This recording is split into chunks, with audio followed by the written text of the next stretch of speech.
بسم اللہ الرحمن الرحیم کا موقف سنا تو اس نے انکار کر دیا، اور مشرکین کے جو طائف تھے وہ بھی رد کر دیے۔ مشرکین جو تھے وہ بڑے بڑے طائف لے کر گئے تھے کہ جی چلو ہم یہ کریں گے، وہ ہماری بات مان لے گا۔ پھر انہوں نے دوبارہ جا کر کچھ وہاں پر جو ہے طرح طرح کی باتیں کی، کہنے لگے کہ یہ تمہارے نبی حضرت سیدنا عیسیٰ علیہ السلام کے بارے میں بھی جو غلط عقیدہ رکھتے ہیں، تو لہٰذا آپ ان کو یہاں سے نکالیں۔ تو نجاشی نے پھر بلایا، پوچھا کہ تم حضرت سیدنا عیسیٰ علیہ السلام کے بارے میں کیا کہتے ہو؟ تو حضرت جعفر رضی اللہ تعالیٰ عنہ جو تھے انہوں نے قرآن مجید کی سورت سورہ مریم کی تلاوت کی، جس میں سارا یہ تذکرہ تھا۔ تو جب نجاشی شاہ حبشہ جو ہیں اس نے قرآن کریم کی ان آیات کو سنا تو اس کی آنکھوں سے آنسو بہنے لگے۔ یہ قرآن کہتا ہے، قرآن مجید میں اللہ کا ارشاد ہے، 7ویں سپارے کا آغاز ہے، اعوذ باللہ من الشیطان الرجیم بسم اللہ الرحمن الرحیم وَإِذَا سَمِعُوا مَا أُنزِلَ إِلَى الرَّسُولِ تَرَىٰ أَعْيُنَهُمْ تَفِيضُ مِنَ الدَّمْعِ مِمَّا عَرَفُوا مِنَ الْحَقِّ يَقُولُونَ رَبَّنَا آمَنَّا فَاكْتُبْنَا مَعَ الشَّاهِدِينَ۔ اور جب سنتے ہیں قرآن جو اتارا گیا رسول صلی اللہ علیہ وسلم کی طرف، تو دیکھے گا ان کی آنکھوں کو کہ چھلک رہی ہوتی ہیں آنسوؤں سے۔ قرآن کو سنا تو آنکھوں سے آنسو بہنا شروع ہو گئے، اور نجاشی کہنے لگا کہ جو اس کے اندر بیان کیا گیا ہے اس سے ذرا بھی عیسیٰ علیہ السلام ادھر ادھر نہیں ہے، جو یہاں بیان یہ بالکل حق ہے، یہ وہی حق ہے، یہ وہی وحی ہے جو حضرت عیسیٰ علیہ السلام پر نازل ہوئی تھی۔ اور نجاشی مسلمان ہو گیا، اس نے اسلام قبول کر لیا۔ اسی لیے جب حضرت نجاشی کا انتقال ہوا، حضور انور صلی اللہ علیہ وسلم کو یہ خبر ملی، تو رسول اللہ صلی اللہ علیہ وسلم نے شاہ حبشہ نجاشی کا نماز جنازہ جو ہے وہ غائبانہ ادا فرمایا۔ اور اسی طرح ایک وفد جو ہے وہ 70 افراد کا مدینہ طیبہ میں ایسا پہنچا کہ جو نصرانی تھے، جب انہوں نے وہاں پر قرآن کو سنا تو ان کی آنکھوں سے آنسو بہنے لگے، اور انہوں نے بھی اسلام قبول کر لیا۔ کیوں؟ یہاں بتایا یہ گیا کہ ان کے اندر 3 صفات ہوتی ہیں۔ علماء، یعنی علماء سے مراد یہ وہ حق کے متلاشی ہوتے ہیں، حق جہاں سے ملے اس کو قبول کر لیتے ہیں۔ وہ یہودیوں کی طرح ہٹ درم ضدی نہیں ہوتے، اس لیے کہ یہودی علماء کسی بات کو کبھی تسلیم نہیں کرتے، وہ حق کو کبھی قبول نہیں کرتے۔ لیکن نصارہ کے بارے میں کیا فرمایا کہ ان کے علماء کیا کرتے ہیں، ان میں قسیسین ہوتے ہیں۔ کس کہتے ہیں؟ رات کو عبادت کرنے والے۔ ان کے علماء جو تھے وہ راتوں کی عبادت کیا کرتے تھے، عابد و زاہد ہوا کرتے تھے، اور تارک کو دنیا کی محبت نہیں ہوتی تھی، تو لہٰذا حق کے راستے میں جو چیزیں رکاوٹیں ہوتی ہیں جس کے اندر وہ نہ ہوں تو وہ حق کو فوراً قبول کر لیتا ہے۔ اسی طرح شاہ مصر کے پاس جب رسول اللہ صلی اللہ علیہ وسلم کا جو ہے خط مبارک پہنچا تو اس نے اس کا ادب احترام کیا، تعظیم کی۔ نجران کی عیسائیوں کا ایک وفد رسول اللہ صلی اللہ علیہ وسلم کی بارگاہ میں حاضر ہوا تو وہ بڑے محتاط رہے، یعنی ان کے اندر بڑی احتیاط تھی، بڑا ادب تھا۔ کیوں؟ کہ فرمایا کہ 3 صفات پائی جاتی ہیں، قسیسین، علماء، رہبان، درویش لوگ، اور ان کے اندر تواضع اور عاجزی ہوتی ہے، تکبر نہیں ہوتا۔ تو جن میں یہ 3 صفات پائی جائیں گی وہ کیا کریں گے؟ حق کو قبول کر لیں گے۔ اور آج بھی اگر کسی ایسے فرد کے اندر یہ صفات پائی جائیں تو وہ کیا کرتا ہے؟ وہ ایمان والوں سے، مسلمانوں سے زیادہ محبت رکھتا ہے۔ آپ دیکھیں کہ 2003 میں امریکہ نے جو حملہ کیا عراق پر اور صدام حسین کا تختہ الٹ دیا، تو اس میں یہودی اس کے ساتھ تھے سب سے زیادہ، عیسائیوں کی اکثریت نے اس کی مخالفت کی۔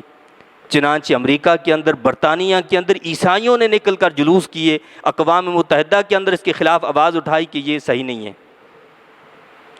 تو جس کے اندر یہ بات، یعنی یہ 3 چیزیں اگر پائی جائیں گی وہ ایمان والوں سے قریب ہوگا، ایمان والوں سے، مسلمانوں سے زیادہ محبت رکھے گا۔ یہ ایک الگ بات ہے، آج کے عیسائی ان کے اندر ان میں سے کوئی چیز نہیں پائی جاتی ہے۔ اور صلیبی جنگوں کو آپ جانتے ہیں کہ صلیبی جنگوں کے اندر مسلمانوں پر کیا کیا مظالم ڈھائے گئے۔ تو قرآن کہتا ہے کہ جن کے اندر یہ 3 صفات پائی جائیں تو جب وہ کیا ہوتا ہے، جب سنتے ہیں قرآن جو اتارا گیا رسول صلی اللہ علیہ وسلم کی طرف، تو دیکھے گا ان کی آنکھوں کو کہ چھلک رہی ہوتی ہیں آنسوؤں سے، اس لیے کہ پہچان لیا انہوں نے حق کو۔ کہتے ہیں اے ہمارے رب ہم ایمان لے آئے، بس تو لکھ لے ہمیں اسلام کی صداقت کی گواہی دینے والوں میں سے۔ وہ فوراً اسلام قبول کر لیتے ہیں۔ وہ راہب جس نے، وہ کون تھا، وہ بھی عیسائی تھا، نصرانی تھا، جس نے رسول اللہ صلی اللہ علیہ وسلم کو بچپن میں دیکھتے ہی پیشن گوئی کی تھی کہ یہ وہی آخری نبی ہیں، ان کے اندر میں وہ نشانیاں دیکھ رہا ہوں، لہٰذا ان کا خیال رکھو، یہودیوں سے ان کو بچاؤ، ان کو یہاں سے واپس، آپ کے چچا کو کہا کہ یہاں سے آپ واپس لے جاؤ کہ یہودی ان کے دشمن ہوں گے۔ حضرت ورقہ بن نوفل جو تھے وہ عیسائی تھے، پہلے نصرانی تھے، انہوں نے سب سے پہلے رسول اللہ صلی اللہ علیہ وسلم کی تصدیق کی کہ یہ جو آپ پر وحی آئی ہے وہی ہے جو سیدنا عیسیٰ علیہ السلام کے پاس آئی تھی۔ تو قرآن کہتا ہے کہ ایسے لوگوں کے کیا ہوتا ہے، جب قرآن کو سنتے ہیں آنکھوں سے آنسو بہنے لگتے ہیں اور کہتے ہیں ہمارے رب ہم ایمان لے آئے، پس تو لکھ لے ہمیں اسلام کی صداقت کی گواہی دینے والوں میں۔ وَمَا لَنَا لَا نُؤْمِنُ بِاللَّهِ وَمَا جَاءَنَا مِنَ الْحَقِّ وَنَطْمَعُ أَن يُدْخِلَنَا رَبُّنَا مَعَ الْقَوْمِ الصَّالِحِينَ۔ اور کیا وجہ ہے کہ ہم ایمان نہ لائیں اللہ پر اور جو آ چکا ہے ہمارے پاس حق، یعنی جب حق آ چکا ہے تو اس حق پر ہم ایمان کیوں نہ لائیں؟ ہم تو ایمان لائیں گے، حالانکہ ہم امید کرتے ہیں کہ داخل فرمائے ہمیں ہمارا رب نیک گروہ میں۔ وَنَطْمَعُ، ہم کیا طمع رکھتے ہیں، امید رکھتے ہیں، أَن يُدْخِلَنَا رَبُّنَا، کہ داخل فرمائے ہمیں ہمارا رب مع القوم الصالحین، نیک گروہ میں۔ یہ نیک لوگوں کی صحبت، یہ نیک لوگوں کے ساتھ اٹھنا بیٹھنا، یہ اللہ کی بہت بڑی نعمت ہے جس کی وہ دعا مانگتے ہیں۔ کون؟ جو اللہ سے ڈرنے والے ہوتے ہیں، جو اللہ کا خوف رکھنے والے ہوتے ہیں، جو حق کو قبول کرنے والے ہوتے ہیں، تو وہ یہی اللہ سے دعا مانگتے ہیں اور کہتے ہیں کہ ہم یہ امید کرتے ہیں کہ تو ہمیں نیک لوگوں میں داخل فرمائے گا۔ تو بری صحبت سے بچنا اور نیک صحبتوں میں آنا یہ نہایت ہی ضروری ہے، اس لیے کہ صحبت ہی انسان کو اچھا بھی بناتی ہے اور یہ صحبت ہی ہوتی ہے جو انسان کو برا بنا دیتی ہے، اگرچہ وہ اچھا ہی کیوں نہ ہو، وہ برا بنا دیتی ہے۔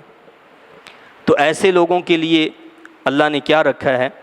اللہ فرماتا ہے فَأَثَابَهُمُ اللَّهُ بِمَا قَالُوا جَنَّاتٍ تَجْرِي مِن تَحْتِهَا الْأَنْهَارُ خَالِدِينَ فِيهَا وَذَلِكَ جَزَاءُ الْمُحْسِنِينَ۔ تو عطا فرمائے انہیں اللہ تعالیٰ نے بعوض اس قول کے باغات، رواں ہیں ان کے نیچے نہریں، وہ ہمیشہ رہیں گے ان میں، اور یہی معاوضہ ہے نیکی کرنے والوں کا، اس کے بدلے میں، ایمان کے بدلے میں، اور ان باتوں کے بدلے میں کہ اللہ ہمیں نیک اور صالحین میں داخل کر دے۔ اللہ نے کیا کیا؟ اس کے بدلے میں ان کو باغات عطا فرما دیے جن کے نیچے نہریں بہتی ہیں، وہ ہمیشہ ان میں رہیں گے، اور فرمایا یہی بدلہ ہے نیکی کرنے والوں کا، احسان کرنے والوں کا۔ لیکن جو نیکی کرنے والے نہ ہوں اور برائی پر تل جائیں، ضد اور ہٹ درمی کو نہ چھوڑیں اور باطل کے ساتھ چمٹ جائیں، ان کے لیے کیا سزا ہے اللہ نے وہ بھی بیان کی۔ والذین کفروا وکذبوا بآیاتنا اولئک اصحاب الجحیم، اور جنہوں نے کفر کیا اور جھٹلایا ہماری آیتوں کو تو وہی دوزخی ہیں۔ جو کفر کرتے ہیں، جو اللہ کی آیات کو جھٹلاتے ہیں، ان کو اللہ نے کیا قرار دیا ہے؟ دوزخی قرار دیا ہے۔ قرآن کی آیات، قرآن کے احکامات، قرآن کے ارشادات آپ نے سنے کہ ان کے اندر اللہ تعالیٰ نے کس طرح واضح طور پر ہمیں بتا دیے ہیں کہ تم اگر یہ سمجھو کہ یہود و نصارہ تمہارے دوست ہوں گے، قرآن نے اعلان کیا ہے وَلَن تَرْضَ عَنْكَ الْيَهُودُ وَلَا النَّصَارَىٰ حَتَّىٰ تَتَّبِعَ مِلَّتَهُمْ۔ تم یہ سمجھتے ہو کہ یہود و نصارہ تم سے راضی ہو جائیں گے، اللہ فرماتا ہے ہرگز وہ راضی نہیں ہوں گے۔ وَلَن تَرْضَ عَنْكَ الْيَهُودُ وَلَا النَّصَارَىٰ حتیٰ تتبع ملتہم، یہاں تک کہ تم ان کے دین کی پیروی اور اتباع نہ کرو. یہ تم سے راضی ہونے والے نہیں. لیکن ہم تو ساری ہدایات ان سے لیتے ہیں. ہمارا نظام مملکت ان کے ذریعے سے چلتا ہے. ہمارے فیصلے ان کے دباؤ پر ہوتے ہیں. ہم بیرونی آقاؤں کو خوش کرنے کے لیے اپنی عدالتوں کا جو وقار ہے اس کو بھی تباہ کرنے کے لیے تیار ہیں. آپ جانتے ہیں اور آپ کو معلوم ہے کہ اس وقت ملک کے اندر کیا کیفیت ہے. سب سے پہلی چیز تو یہ ہے، جو بھی معاملہ اس وقت ہو رہا ہے، پہلی چیز تو یہ کہ جب کوئی حق کی آواز بلند کی جاتی ہے، کہا جاتا ہے کہ جی یہ مولویوں کا اپنا معاملہ ہے. سب سے پہلے تو یہ سمجھ لیں یہ مولویوں کا معاملہ نہیں ہے، نہ کسی مذہبی جماعت کا یا مذہبی گروہ کا معاملہ ہے، نہ کسی سیاسی جماعت کا معاملہ ہے. یہ پوری امت مسلمہ کا معاملہ ہے. کیا ہے؟ پوری امت مسلمہ کا معاملہ. دوسری چیز یہ کہ اگر ایسے لوگ جو حضور نبی کریم صلی اللہ علیہ وسلم کی شان میں گستاخی کریں اور ان کے خلاف اگر ہم خود کوئی رد عمل کریں، اس کے خلاف کوئی قدم اٹھائیں، تو کہا جاتا ہے کہ جی یہ تو قانون کی خلاف ورزی ہے. قانون کو اپنے ہاتھ میں لے لیتے ہیں. لیکن ہم تو ہمیشہ یہی مطالبہ کرتے رہے اور مطالبہ کر رہے ہیں کہ ہر چیز کو قانون کے دائرے میں قانونی طریقے سے ہونا چاہیے. لیکن ہماری عدالتیں خود اس بات پر اکساتی ہیں اور ابھارتی ہیں کہ آپ کے ہاں کوئی قانون نام کی چیز نہیں ہے. کسی مولوی نے، کسی مفتی نے یہ فتویٰ جاری نہیں کیا تھا کہ آسیہ ملعونہ جو ہے اس کو پھانسی دی جائے. یہ فیصلہ سنانے والی آپ کی عدالتیں، آپ کا سیشن کورٹ، ایک عدالت نے فیصلہ دیا، پھر دوسری عدالت کے پاس یہ مقدمہ گیا، ہائی کورٹ کے پاس پہنچا، دوسری عدالت میں بھی اسی فیصلے کو برقرار رکھا، ہائی کورٹ نے بھی اس فیصلے کو برقرار رکھا. اور عرصہ کتنا بیت گیا، 9 سال گزر گئے. 9 سال میں کیا سے کیا کچھ ہو جاتا ہے آپ کو کیا معلوم. 9 سال کے بعد جس معاملے کا فیصلہ سنایا جاتا ہے اس کو سناتی کون؟ Supreme court. بعض بھائیوں کے ذہن میں یہ سوال پیدا ہوتا ہے کہ جی اگر یہی بات ہے تو سپریم کورٹ کو پھر کیوں رکھا گیا ہے؟ سپریم کورٹ کو اسی لیے رکھا ہے کہ جب نیچے فیصلہ صحیح نہ اوپر والے صحیح فیصلہ کریں. تو ہم ان سے یہ کہیں گے کہ پھر آپ یہ بتائیں کہ پھر یہ سیشن کورٹ، یہ ہائی کورٹ، یہ کہ ان کو ختم کر دیں. سارے فیصلے سپریم کورٹ والے صحیح کرتے ہیں، باقی ساری عدالتوں کو ختم کر دیں. اتنا پیسہ کیوں آپ ضائع کر رہے ہیں؟ سیشن کورٹ نے اور ہائی کورٹ نے جو فیصلہ دیا، جن بنیادوں پر فیصلہ سنایا ہے، آپ کی سپریم کورٹ ان بنیادوں پر نظر ہی نہیں ڈالتی. ان بنیادوں کو نظر انداز کر دیا جاتا ہے اور دائیں بائیں ادھر ادھر کی باتوں کو چھیڑ کر لوگوں کو گمراہ کرنے کی بھرپور کوشش کی گئی ہے. اصل معاملہ کیا ہے؟ عوام تو عوام ہے، عوام کو کیا معلوم کہ اس کے اندر قانونی کیا نکات ہیں، کیا پیچیدگیاں ہیں، کیا وہ معاملات ہیں کہ جن کو چھیڑا ہی نہیں گیا. بھائی اصل مسئلہ کیا تھا کہ توہین رسالت مآب صلی اللہ علیہ وسلم ہوئی یا نہ ہوئی. سپریم کورٹ کی جانب سے جو فیصلہ جاری ہوا وہاں اس نام کا کوئی سوال ہی موجود نہیں ہے کہ توہین ہوئی یا نہیں ہوئی. اس کو چھیڑا ہی نہیں، کیونکہ اگر اس کو چھیڑا جاتا تو پتہ چلتا کہ جی توہین کی ہے، اعتراف جرم ہوا ہے. ملزمہ نہیں بلکہ مجرمہ، جس کو 2 عدالتوں نے مجرم قرار دیا ہے، مجرمہ کا بیان 3 مرتبہ اس فیصلے میں دیتے ہیں. اس ملک کی اعلیٰ عدالت کے جو چیف جسٹس ہیں وہ 3 مرتبہ غیر ضروری طور پر اس کا بیان دیتے ہیں، اس کا بیان لکھتے ہیں، لیکن جو اس کا اعترافی جرم ہے اس کو چھوڑ دیتے ہیں. اس کا کیا مطلب؟ جو اس نے اقرار کیا اسی بیان کے اندر، اپنے بیان کے اندر جو اس نے الفاظ ادا کیے وہ ان کو چھوڑ دیتے ہیں، ان کو ہٹا دیتے ہیں. یہ بدنیتی نہیں تو کیا ہے؟ کیوں؟ اگر وہ آتے اس پر بھی بحث کرنا پڑتی، اس پر بحث ہوتی تو پھر مجرم جو ہے وہ پکڑا جاتا، تو لہٰذا اس پر بحث کی نہیں گئی.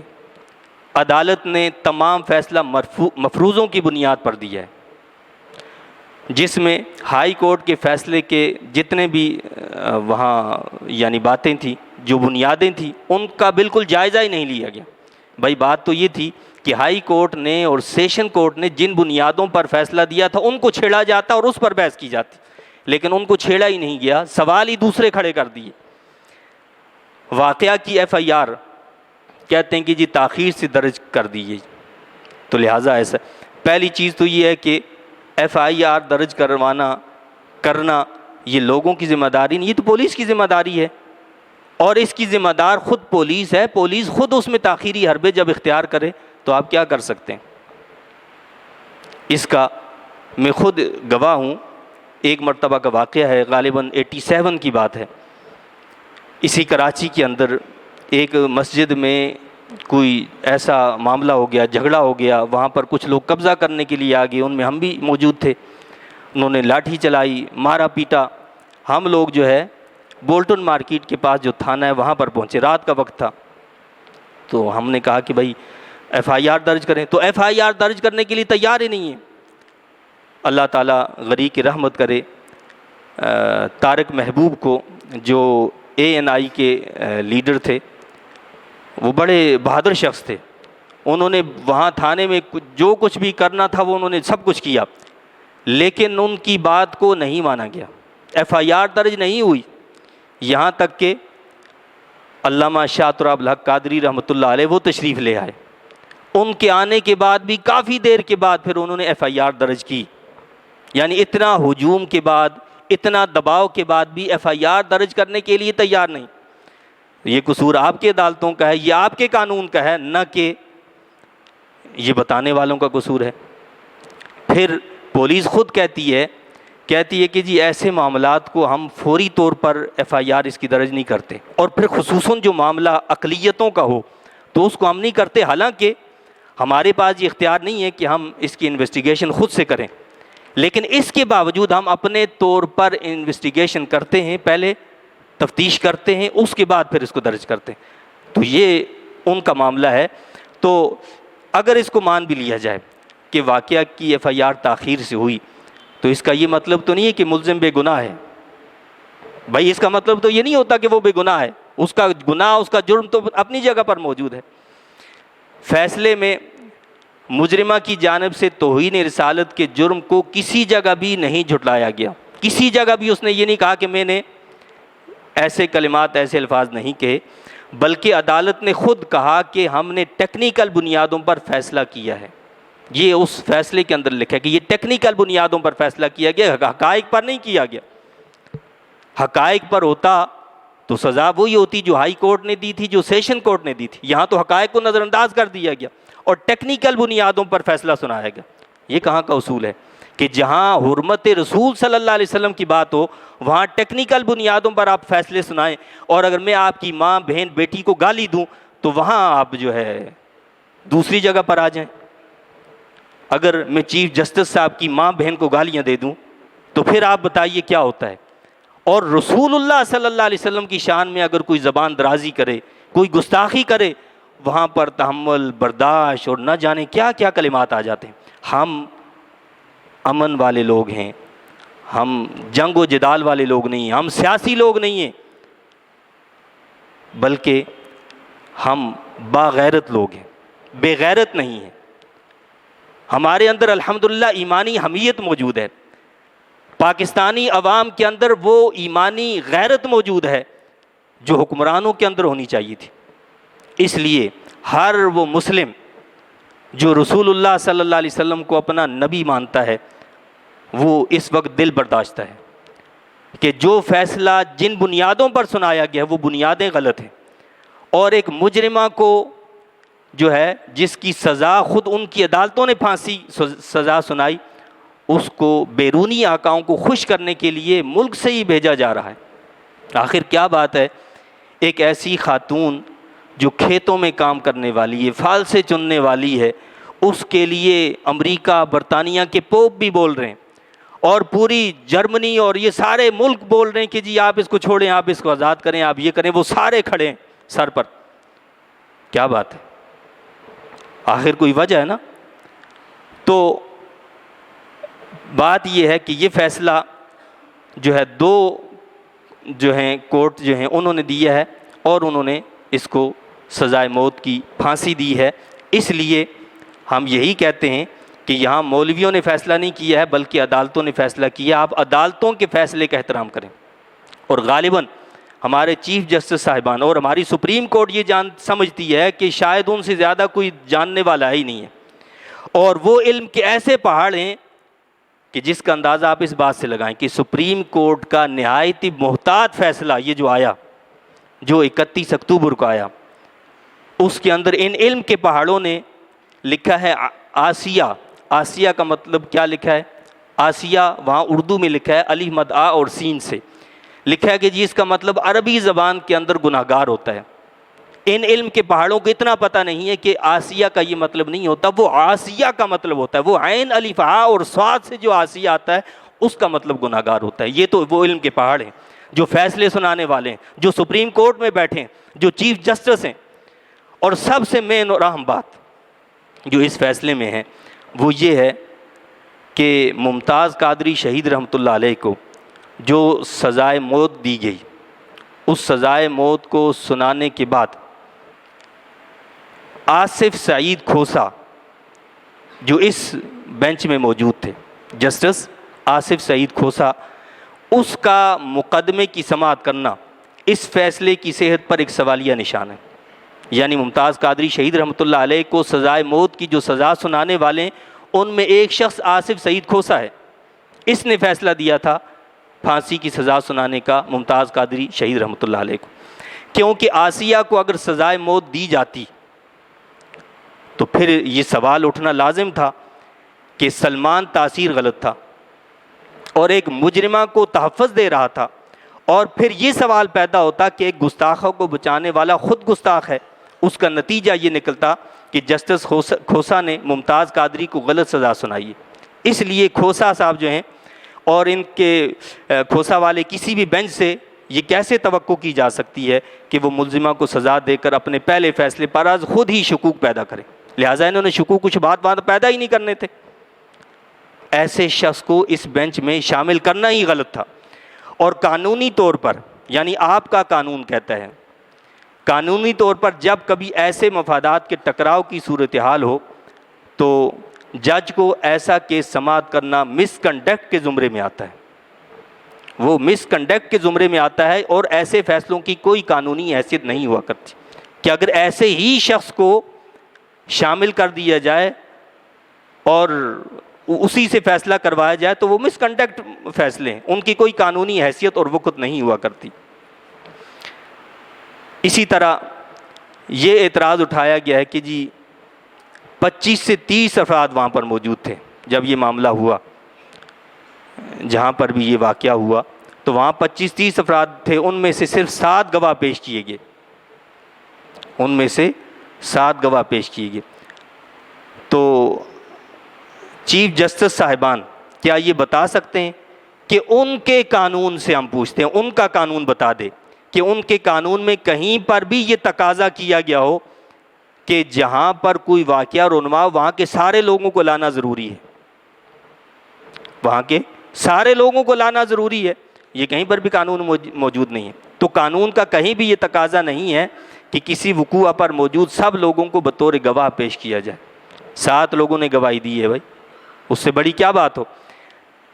پھر پیرا نمبر 1 اور اس کے 31ویں پوائنٹ میں لکھتے ہیں کہ شہادت ڈسکس کرنے سے قبل انہوں نے کیا کیا ہے، آگے پیچھے کے سوالات تو لکھ دیے ہیں، شہادت کی جہاں بات آئی ہے وہاں آگے پیچھے کے جو سوالات ہیں وہ لکھیں، لیکن سب سے اہم سوال یعنی توہین رسالت ہوئی تھی یا نہیں اس کو گول کر دیا تاکہ اس پر موجود شہادت ڈسکس ہی نہ کرنی پڑے. اور وہ ناقابل تردید شہادت تھی تو اس کو ڈسکس ہی نہیں کیا جائے گا تو فیصلہ اپنی مرضی کا ہوگا، جو وہ چاہیں گے وہ فیصلہ سنائیں گے. ملزمہ کے خلاف پیش ہونے والے کسی گواہ نے ملزمہ کے حق میں شہادت نہیں دی، حتیٰ کہ ملزمہ کے شوہر عاشق مسیح نے بھی اس کے حق میں گواہی دینے سے انکار کر دیا. آپ مجھے بتائیے کہ اس کا شوہر عاشق مسیح اس سے کہا گیا کہ تم اس کے حق میں گواہی دو، تو اس نے بھی اس کے حق میں گواہی نہیں دی، اور انجیل پر حلف اٹھانے سے انکار کر دیا. اس نے کہا کہ میں انجیل پر حلف نہیں اٹھاؤں گا، اس کے حق میں جو ہے گواہی نہیں دوں گا کہ میری بیوی نے ایسا کہا یا نہیں کہا. تو اس نے کیا کیا ہے؟ گواہی نہیں دی. اور اسی طرح ایس پی امین بخاری کے ریکارڈ میں یہ ساری باتیں موجود ہیں. یعنی ایس پی بخاری جو ہیں وہ ان کا جو معیار ہے اس پر پورا اترنے والے ہیں. ان کے ریکارڈ کے اندر یہ ساری بات موجود ہے کہ جب جو مجرمہ ہے اس کے شوہر کو کہا گیا کہ تم اس کے حق میں گواہی دو اور انجیل پر ہاتھ رکھ دو، تو اس نے انکار کر دیا. گواہوں میں تضادات کا ذکر کیا ہے، جبکہ اس کیس میں پیش ہونے والے تمام گواہوں کے بیان سے جرم ثابت ہے.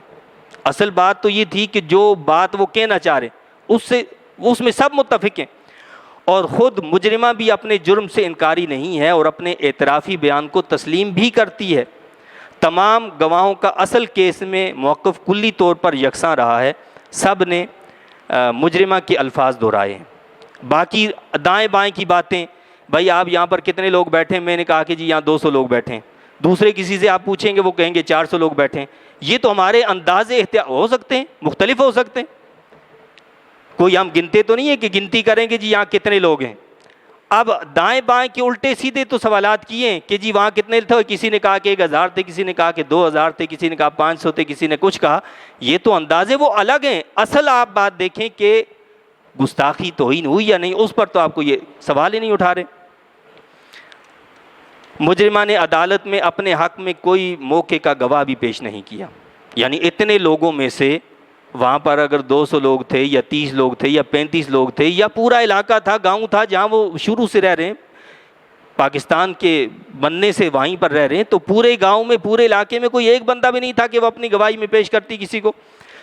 تو مجرمہ نے اس وقت موقع تبدیل کیا جب مسیحی NGOs کی لیگل ٹیم نے اسے کہا کہ یہ کہہ دو کہ مسلم خواتین مجھے زبردستی مسلمان کرنا چاہتی تھیں، میرے انکار پر وہ ناراض ہو گئیں. یہ کب ہوا ہے؟ موقف تبدیل ہوا ہے مجرمہ کا. اس پر کوئی اعتراض نہیں کہ اس نے اپنا موقف کیوں چینج کیا، اس پر کوئی اعتراض نہیں. اور وہ بھی کب ہوا؟ کہ جب مسیحی NGOs اس سے ملیں اور انہوں نے کہا کہ تم ایسا بیان دو. مجرمہ کے مطابق اس الزام کی وجہ پانی پلانے پر ہونے والا جھگڑا ہے. پہلی بات تو یہ ہے کہ جتنے بھی گواہ ہیں وہ خود کہہ رہے ہیں کہ اب کوئی جھگڑا ہمارا ان سے نہیں ہے، ہمارا کوئی ذاتی اناد نہیں ہے. لیکن اگر بالفرض یہ ثابت بھی ہو جاتا کہ جی ان کا کوئی ایسا جھگڑا ہے تو بھی یہ نہایت کمزور ڈیفنس ہوتا. لیکن یہ ثابت کرنے کے لیے مجرمہ نے حلف لینے سے بھی انکار کیا. بھائی ٹھیک ہے، جو مدعی ہوتا ہے اس پر گواہ پیش کرنا ہوتے ہیں، لیکن جو مدعا علیہ ہے یعنی جس کے خلاف آپ نے کوئی ایسی چیز کی ہے اس پر کیا ہوتا ہے؟ وہ حلف اٹھائے. تو مجرمہ کو یہ کہا گیا کہ تم انجیل پر ہاتھ رکھ لو، اور ہاتھ رکھ کر یہ کہہ دو. تو اس نے انجیل پر ہاتھ نہیں رکھا. اس نے کیا کیا؟ انجیل پر ہاتھ نہیں رکھا، اس نے قسم نہیں اٹھائی. تو یہ ثابت کرنے کے لیے مجرمہ نے حلف لینے سے بھی انکار کیا اور دوسرا کوئی گواہ بھی پیش نہ کیا. تو پھر کیسے اس کے حق میں فیصلہ سنا دیا؟ بھائی جو مدعا علیہ ہے اس پر قسم تو ہے نا، وہ قسم تو اٹھاتی. اس نے قسم بھی نہیں اٹھائی، اس نے اپنا کوئی گواہ بھی پیش نہیں کیا، پھر بھی اس کے حق میں فیصلہ. جبکہ کورٹ نے زبردستی 2 ایسے گواہان کے بیانات پر اس پورے واقعہ کو جھگڑا قرار دے دیا جو دونوں واقعہ کے عینی شاہد نہ تھے. اور یہ آپ جانتے ہیں ہماری عدالتوں میں جو زبردستی کے گواہ ہوتے ہیں. میں آپ کے سامنے ایک واقعہ رکھوں. میرے پاس ایک نوجوان آیا جس نے پولیس کی ٹریننگ کی. اب مجھے نہیں معلوم کہ آپ کی پولیس کا کوئی ایسا کیا قانون ہے یا قاعدہ. بہرحال جو بات میری اس سے ہوئی، اس نے مجھے کہا کہ جی ہم نے ایسی ٹریننگ کی ہے اور اس میں ہمیں یہ بتایا گیا کہ بالفرض اگر کوئی ایسا معاملہ ہو جاتا ہے تو عدالت میں جو ہم کہیں گے اگر تم اس واقعہ میں موجود نہیں بھی تھے تم نے وہی بیان دینا ہے. تو یہ مطلب صحیح ہوگا یا غلط ہوگا؟ تو میں نے کہا نہیں بھائی یہ غلط ہے، اسلام اس کی اجازت نہیں دیتا. اگر تمہارا قانون اجازت دیتا ہے تو تم انگریزوں کے قانون پر عمل کرو، تو اس کے بارے میں کچھ نہیں کہہ سکتا. لیکن اسلام کسی ایسی گواہی کی اجازت نہیں دیتا کہ جہاں آپ موجود نہیں ہیں اور آپ خواہ مخواہ میں کہہ رہے میں موجود تھا، میں نے یہ بھی دیکھا، میں نے یہ بھی کیا، یہ ساری. تو آپ کا نظام عدالتی تو وہ ہے کہ جہاں پر جس کو چاہو بے شمار جو ہے گواہوں کو کھڑا کر دو. تو اپنے پاس سے 2 ایسے گواہ کھڑے کر دیے کہ جو واقعہ کے عینی گواہ بھی نہیں ہیں، شاہد بھی نہیں، وہاں موجود بھی نہیں تھے. اور ان کے بھی پورے بیان لکھنے کی زحمت نہیں کی گئی. جرگہ ہوا یا نہیں ہوا اس پر 10 صفحات لکھ دیے. بھائی جرگے سے کیا واسطہ آپ کا؟ جرگے پر 10 صفحات لکھ دیے کہ جرگہ ہوا یا نہیں ہوا, کہاں پر ہوا اور کہاں پر نہیں ہوا. بھائی اصل معاملہ ہے توہین ہوئی یا نہیں ہوئی, اس کے بارے میں کیوں سوال نہیں کر رہے ہو؟ مجرمہ کا بیان غیر ضروری طور پر 3 مرتبہ لکھا, لیکن مجرمہ کے ہی یہ الفاظ کہ اس نے جرگہ کے سامنے انڈر پریشر کنفیشن کی, یہ الفاظ نہیں لکھے. اس کی کیا وجہ ہے؟ مجرمہ کو جب پولیس نے گرفتار کیا تو پولیس نے قانون کے مطابق مجسٹریٹ کے سامنے اسے پیش کرتی اس کا طبی معائنہ کرنے کی درخواست کی, لیکن مجرمہ نے طبی معائنہ کرانے سے انکار کر دیا. اگر ملزمہ پر کوئی تشدد کیا گیا ہوتا یا دباؤ ڈالا گیا ہوتا تو طبی معائنے سے اس کا اندازہ ممکن تھا, پتہ چلتا نا کہ بھائی اس پر کوئی دباؤ تھا. یہاں تو کوئی ایسی بات ہی نہیں ہے. پھر مجرمہ کے اعتراف کو دباؤ قرار دینا یہ عجیب منطق ہے. جس شخص پر الزام ہو تو وہ لوگوں کے سامنے آ کر صحت جرم سے انکار کرتا ہے. وہ یہ نہیں کہتا کہ میں نے ایسا کیا, اس کو پتہ ہے کہ اگر میں کہوں گا ایسا ہوگا تو میرے اوپر سزا ہو جائے گی. تو یہ تو عجیب منطق ہے کہ جس شخص پر الزام ہو تو وہ لوگوں کے سامنے آ کر صحت جرم سے انکار کرتا ہے تاکہ سزا نہ ملے, لیکن ہماری عدالت نے اس کا بالکل الٹ مطلب نکالا ہے تاکہ مجرمہ کو ریلیف دیا جا سکے کہ جی دباؤ تھا اس لیے اس نے ایسا کیا. دباؤ تھا تو وہ کہتا کہ وہ کہتی کہ مجھے تو میں نے ایسا نہیں کیا ہے, لیکن اس نے تو اعتراف کیا, اس نے اقرار کیا کہ ہاں میں نے یہ کلمات کہے, یہ الفاظ کہے. اور جیسے کہ میں نے آپ کو بتایا کہ آخر تک یہ سارا معاملہ کیا رہا ہے, اس نے حلف نہیں اٹھایا, اس کے شوہر نے حلف نہیں اٹھایا, انہوں نے انجیل پر ہاتھ نہیں رکھا, اس کے بیان کو یعنی اس نے جو ہے توہین رسالت صلی اللہ علیہ وسلم کی ہے یا نہیں کی, اس پر انہوں نے حلف نہیں اٹھایا.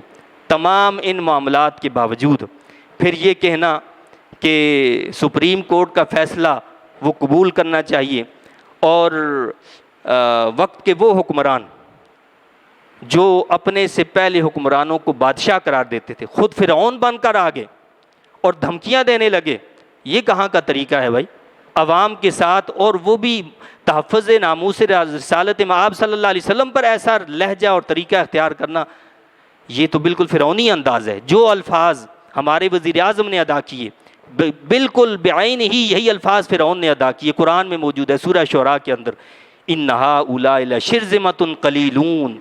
قرآن کہتا ہے سورہ شعراء کی 54 آیت ہے. کیا کہنے لگے, یہ تو تھوڑے سے لوگ ہیں, یہ تھوڑے سے لوگ ہیں, یہ کیا کر لیں گے. تو پوری یعنی مملکت اسلامیہ کے اندر اور پورے پاکستان کے اندر جو اس وقت سب کچھ ہو رہا ہے, ان کو کہا جا رہا ہے یہ تو تھوڑے سے لوگ ہیں, یہ کیا کرتے ہیں, ان کو دھمکی دی جا رہی ہے. ایسے وزیر اعظم کو شرم کرنی چاہیے کہ وہ کس معاملے پر کیسی گفتگو کر رہا ہے. اللہ تعالیٰ سے دعا التجا ہے اور آپ تمام حضرات سے یہ درخواست ہے کہ اس معاملے پر خاموش نہ رہیں, اپنی سطح پر اپنے ایمان کا ثبوت دیں. ہمارا آپ کو معلوم ہے کسی سیاسی جماعت سے کوئی تعلق نہیں ہے, ہم نے آج تک کبھی کوئی سیاسی بات نہیں کی ہے. ہاں نظریاتی سرحدوں کی ضمانت, نظریاتی سرحدوں کی حفاظت یہ ہماری ذمہ داری, ہمارا فرض ہے.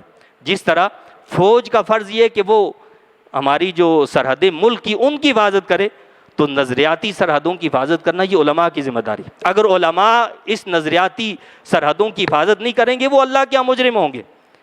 تو لہٰذا آپ سب کا یہ فرض ہے, آپ کی ذمہ داری ہر سطح پر اس آواز کو بلند کریں, احتجاج کریں, یہ ہمارا حق ہے, لیکن پرامن احتجاج. ہم نہیں کہتے کہ آپ آگ لگائیں, آپ توڑ پھوڑ کریں, آپ نہیں. اس سے توڑ پھوڑ سے, آگ لگانے سے نقصان کس کا ہوگا, ہمارا ہوگا, ہمارے بھائیوں کا ہوگا. ہم یہ کہتے ہیں کہ پرامن احتجاج ریکارڈ کروائیں. اللہ تعالیٰ سے دعا التجا ہے کہ اللہ تعالیٰ مجھے آپ کو ہم سب کو قرآن و سنت کی تعلیمات کی صحیح سمجھ عطا فرمائے اور سمجھ کر ان کے مطابق عمل کی توفیق عطا فرمائے. آمین. و آخر دعوانا ان الحمد للہ رب العالمین.